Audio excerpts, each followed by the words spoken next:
última parte, na parte C da seção 1 de Totalidade do Infinito, o Levinas, em toda a parte C, ele está enfrentando dois lugares de significação da filosofia, da história da filosofia, cuja herança grega se faz marcar de uma forma bastante precisa, que é a objetividade do mundo, ou seja, uma exterioridade de um conteúdo pensado que se apresenta enquanto tal, que se apresenta enquanto verdade ao cogito e ao sujeito que pensa e conhece, e a liberdade. A liberdade como uma conquista moderna, vamos dizer, como um valor de um cogito que por si é o juiz dos seus próprios limites, dos seus próprios alcances. Essa liberdade que de um solo epistêmico conquista as teorias do contrato e um lugar político, afinal.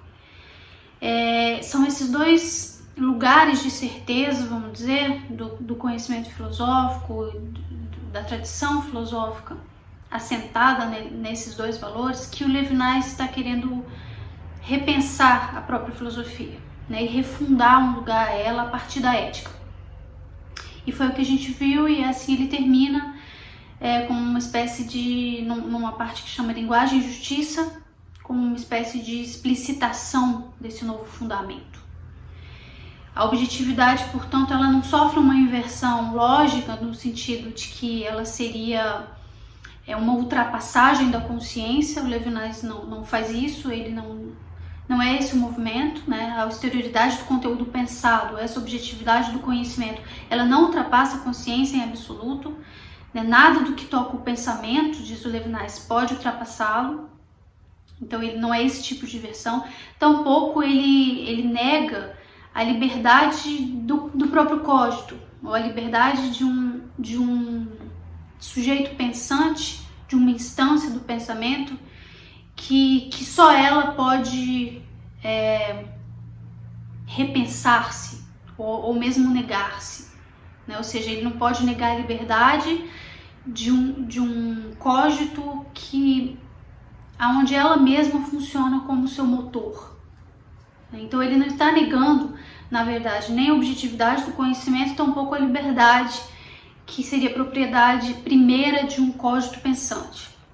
O que o Levinas faz em termos de inversão, que é o que a gente está chamando aqui, no trato com esses conceitos, na verdade um atravessamento, o atravessamento de uma instância que nunca foi considerada na fundação desses dois conceitos, desses dois lugares conceituais, a objetividade do conhecimento e a liberdade do cogito.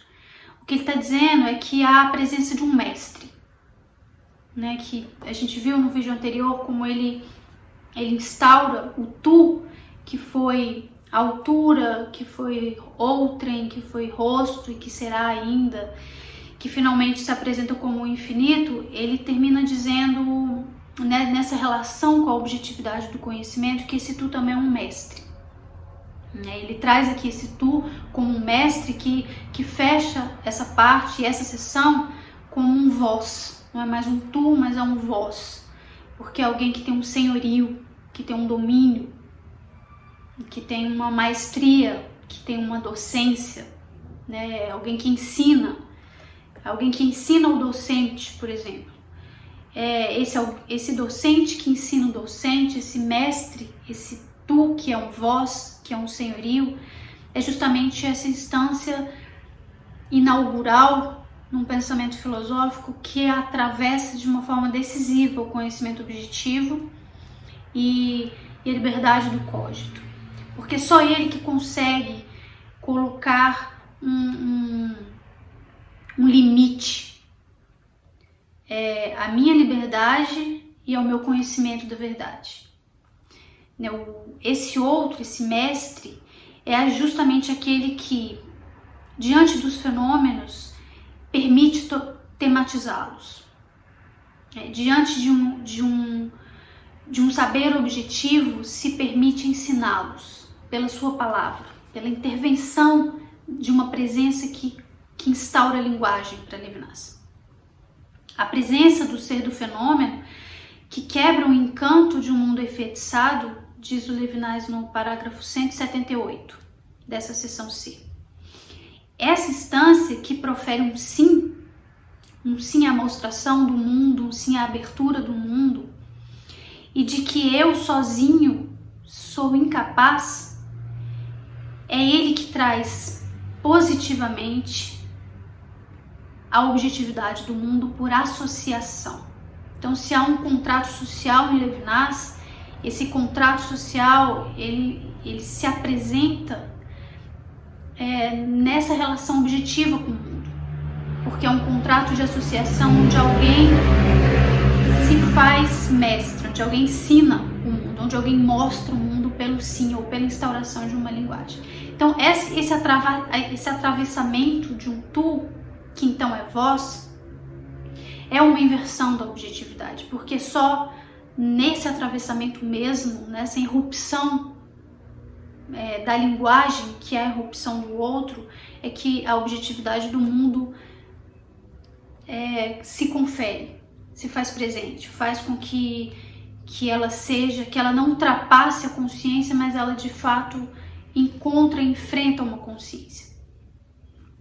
Nesse momento, diz Levinas, é precisamente a partir dele que a gente pode dizer que a única coisa que é capaz de transcendência é uma consciência moral.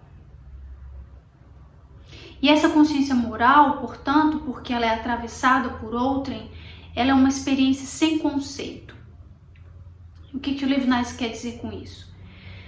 Uma experiência sem conceito é uma experiência que não se faz a partir de uma totalidade, que não faz uma volta a uma categorização prévia que fundamentava a objetividade do mundo e conferia à liberdade do cogito um sentido próprio. É uma experiência sem conceito, é uma experiência que não volta, como Ulisses, ao solo do mesmo, ao momento de partida, ainda que modificado.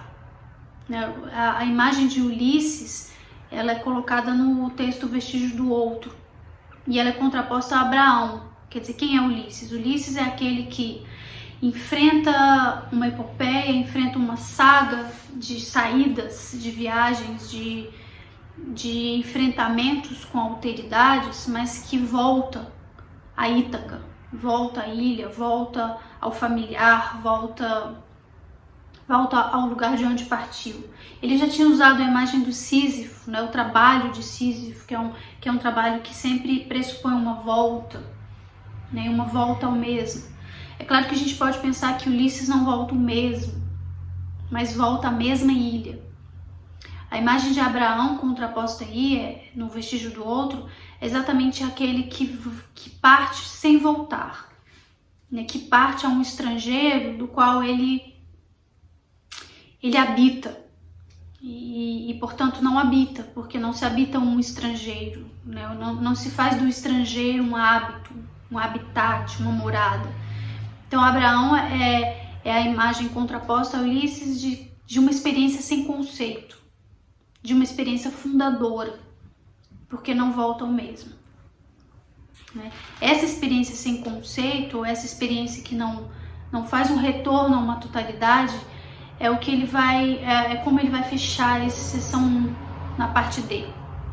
Exatamente essa saída do ser, essa saída de uma instância que se servia de uma objetividade do conhecimento e da liberdade do cogito para legitimar a sua posição mesma de totalidade, a sua posição mesma de ser, E para entrar nessa seção D, que é o que a gente vai fazer agora, ele termina a seção C exatamente convocando esse atravessamento de um tu que então é voz, de uma linguagem que ensina e que faz com que aquele que aprende, o eu, ou esse mesmo que instaurado no seu psiquismo mais aberto à experiência do estranho e do estrangeiro, não seria nada sozinho. não conheceria a verdade. Levinas termina dizendo exatamente dessa verdade, né? Ele diz: a linguagem só pode falar-se e falar-se em nome de uma verdade, em nome de um conhecimento, se o interlocutor, ele sim, for o começo do seu discurso. E se por conseguinte, ele enquanto interlocutor permanecer para além do sistema. É então que a minha liberdade é posta de fato em questão. Ela é colocada em causa por um mestre que a pode limitar. É a partir daí então que essa verdade, a verdade buscada e legitimada por esse trabalho livre do cogito, essa verdade enquanto exercício mesmo soberano da liberdade, só assim ela se torna possível. E acabamos de conferir de Levinas, né, sobre a objetividade, a liberdade, e o outro como Senhor, como Mestre que atravessa, interrompendo essas totalidades, é justamente aquilo que contradiz o que de Parmênides até Hegel afirmam enquanto o privilégio da unidade na filosofia, né, da unidade. Assim os gregos tomavam essa totalidade que Levinas está indo mais numa gramática hegeliana do que propriamente parmenídica, né? A unidade, a totalidade, essas posições levinasianas são exatamente aquilo que contradizem essa unidade ou essa totalidade. A separação que outrem se impõe ao mundo e a interioridade posicionada de um psiquismo, de um eu que se abre a esse outro, seriam para essa unidade ou para esse pensamento totalitário da unidade incompreensíveis e absolutamente irracionais, né? Assim o Levinas abre essa seção D, essa parte D da seção 1 do Totalidade do Infinito, mas apontando essa irracionalidade com a qual a filosofia de Parmênides a Hegel tomaria essa irrupção do outro, que interromperia, portanto, a unidade de uma coerência filosófica. O Levinas se pergunta, mas de onde essas filosofias da unidade elas souberam lidar, ou souberam dizer de onde vinham a ilusão e a queda acidentais, a que essa mesma unidade visa resolver sem encarar. É assim que Levinas traz à tona a questão do bem. Essa parte é uma parte pequena, é uma letra, talvez a menor do livro, né, que conclui essa seção 1, aonde ele vai tratar do bem.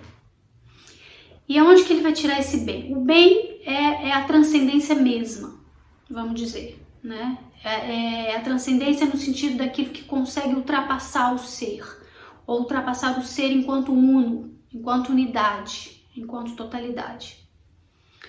O bem se apresenta aqui com Levinas exatamente como o para além do ser.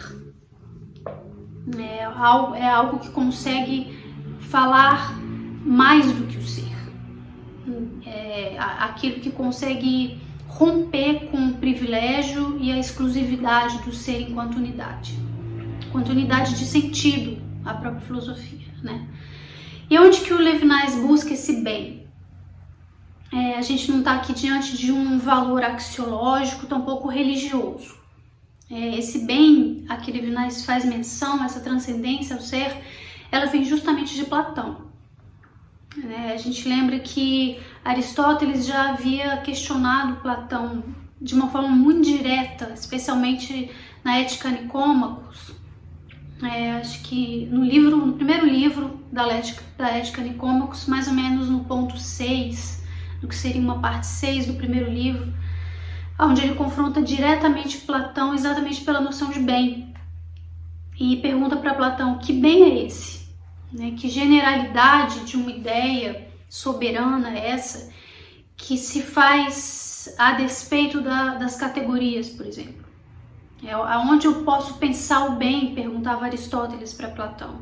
O bem, ele é uma substância, ele é algo que diz diretamente de Deus ou da razão, ou o bem seria uma qualidade, aquilo que descreve a excelência de algo. Ou esse bem falaria de uma quantidade e não de uma qualidade, que apontaria uma espécie de moderação às coisas. Ou esse bem falaria de uma relação, de uma categoria de relação, por exemplo, de tempo e espaço, que indicasse um bom tempo, a oportunidade de um tempo, kairos, o tempo grego da oportunidade, ou de um espaço que indicasse exatamente uma direção, um sentido. Que bem é esse? Essa é a grande questão aristotélica para Platão. Que ideia é essa que quer ser soberana por si, mas que não responde a nenhum tipo de categorização? Como eu entendo um bem que escapa à categorização?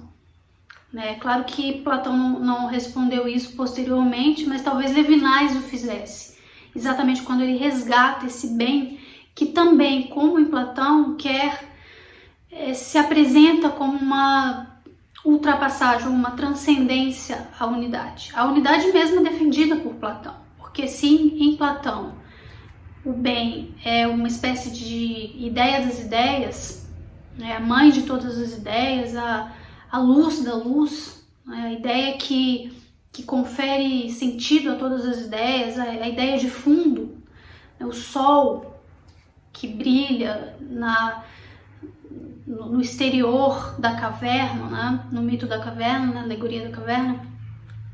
Se a ideia de bem em Platão é a ideia das ideias, Levinas gosta desse recado e é por aí que ele vai, é nessa direção, é esse bem que não se enquadra numa categorização porque transcende a todas elas, mas ele encontra esse bem, embora num discurso filosófico muito próximo de Platão, quase como uma resposta a Aristóteles, mas tendo no horizonte a ideia de infinito. E é exatamente aí, nesse ponto, nessa argumentação em torno do bem, desse bem que é para além do ser, que o Levinas resgata aquilo que ele havia começado essa primeira sessão, e exatamente com isso ele termina a primeira sessão, que é o desejo metafísico. Então, na discussão sobre o bem, o Levinas resgata o desejo metafísico. Aqui ele não vai usar mais a expressão desejo metafísico, ele vai usar apenas desejo, mas dentro de um contexto onde o arsenal de uma moralidade já se coloca de uma forma preemente. Então, o desejo aqui não aparece mais como um metafísico, mas é explicitamente o desejo moral, diz Levinas. Nessa discussão sobre o bem com Platão, é onde reconhecemos o delineamento do desejo. Que desejo? É uma necessidade, como vimos, sem necessidade. Uma necessidade de quem não tem falta de nada. A aspiração de quem possui inteiramente o seu ser e, portanto, não percorre um ser qualquer, porque já possui o seu ser. Já é uma interioridade, que para Platão o ser tem muito mais a ver com uma interioridade do que com a exterioridade que aponta para o infinito. Então é o desejo que vai além de uma plenitude, que vai além de uma unidade, portanto, e que tem apenas uma ideia, a ideia do infinito. O lugar do bem, portanto, acima de toda ideia, Platão, é o ensinamento mais profundo, o ensinamento definitivo, não da teologia, mas da filosofia. Resgatando esse desejo, que até então era um desejo metafísico e agora é um desejo de infinito, o Levinas vai dizer que na realidade trata-se de uma ordem, em que a própria noção do bem assume apenas um sentido, e esse sentido é a sociedade. Ele diz explicitamente no parágrafo 183, Trata-se da sociedade. Uma sociedade em que todos se bastam. Ninguém procura o outro, ninguém se associa ao outro a partir de necessidade, porque são seres separados, se bastam a si mesmos e ainda assim desejam. E essa relação de seres independentes que se associam é o desejo moral. O infinito pensado aqui, então, concretamente, em solo social, numa sociedade, concretamente desde uma sociedade, a partir de um ser separado, de seres separados, é um infinito que ultrapassa a si mesmo. E só assim ultrapassa a si mesmo, nesse contexto da sociedade. Nesse contexto em que um desejo encontra uma associação. Em outras palavras, diz Levinas, abre para si a ordem do bem. O infinito abre, portanto, a ordem do bem. E então, se a gente pensa esse bem, a partir de uma ideia de infinito e de desejo, a gente está pensando para muito além da teologia, para muito além da axiologia, para muito além de uma autonomia, inclusive, de uma legislação própria. Mas é precisamente a transcendência que abre uma sociedade para Levinas. A ordem do desejo afirma-se através da ideia da criação ex nihilo. Ou seja, desvanece-se então o plano do ser necessitado, ávido dos seus complementos, e torna-se livre. Não livre no sentido do cogito, do sujeito pensante, não essa liberdade que o cogito teria indiscutivelmente e que a aparição do outro, a cena do mundo, colocaria em questão, mas a partir do outro, mas pelo próprio cogito. Não é esse livre que aparece aqui ao fim da seção D, ao fim da parte D da seção 1, mas é uma liberdade que aparece levando o ser para fora da totalidade, levando o ser em direção ao bem que quer trazer à tona, platonicamente, de Platão, a discussão moral aqui com Levinas. Trata-se da restrição trazida à liberdade, uma restrição imposta ao ser, e que pelo bem, por essa razão, essa transcendência escapa ao ser, escapa à totalidade do ser. Diz Levinas, desde Parmênides, através de Plotino, não conseguimos pensar de outro modo, porque a multiplicidade sempre apareceu unida à totalidade. Uma multiplicidade que só podia ser aparentemente inexplicável. No entanto, é uma multiplicidade, trata-se dela, e lembrando que a gente está falando da sociedade a gente já está aqui na formação de uma sociedade a partir do desejo moral, uma multiplicidade que não é unida por uma totalidade, que não faz sentido enquanto multiplicidade a partir de uma totalidade, mas que exprime a ideia de criação ex nihilo. O que é a criação ex nihilo nesse contexto? É aquilo que rompe o sistema. Põe um ser fora de todo o sistema, ou seja, onde a sua liberdade de sair do sistema se torna possível. E só assim torna a moralidade possível.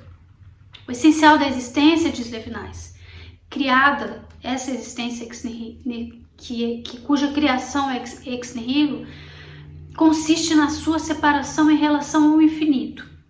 Tal separação não é simplesmente uma negação, mas, realizando-se como psiquismo, abre-se precisamente a ideia do infinito. O pensamento e a liberdade nesse sentido, que são escape à totalidade, que pensam o bem como a irrupção de uma ordem moral, como o delineamento social de uma ordem moral, vem-nos da separação e da consideração de outrem. E essa tese, termina Levinas, está nas antípodas do espinosismo. Spinoza é um pensador que entra aqui nesse contexto totalitário quando ele pensa essa liberdade que não deve ser confundida com uma multiplicidade una, né, uma multiplicidade que faz sentido a partir de uma unidade, mas que é uma liberdade justamente que se significa a partir de um movimento contrário ao que faz o Spinoza. É uma multiplicidade que rompe com a unidade, é uma multiplicidade que escapa a ela e não encontra na unidade totalitária, não encontra no uno, tal como toda a filosofia grega quis, né? E Platão aqui é um contra-exemplo quando ele traz a ideia de bem como uma ideia que não resume o ser, porque ela está para além do ser, embora ela ressignifique o ser, porque ela é a ideia das ideias. Ela não cumpre a totalidade do ser, mas ela se destaca, ela se separa. Embora Platão tenha uma ideia de unidade de fundo, ele apresenta a ideia de bem com Platão exatamente para propor esse escape ao espinosismo, esse escape a uma totalidade, uma liberdade ainda ligada a uma unidade, ligada a um. Então é assim que ele termina a primeira sessão de Totalidade e Infinito, com a ideia de bem. Surpreendentemente, uma ideia que não resgata um bem que o neoplatonismo lê como uno, e tampouco resgata uma tradição teológica onde esse bem vai estar ancorado numa transcendência divina, né, e também unitária, e também totalitária. Mas é um bem separado, é um bem que está para além do ser. É assim que ele termina essa primeira sessão. E o que move, qual o movimento filosófico em direção a esse bem, é exatamente aquilo que ele resgata como desejo metafísico, que ele começa a primeira sessão, mas que aqui já tem um delineamento moral. Então é quase como um desejo social em Levinas.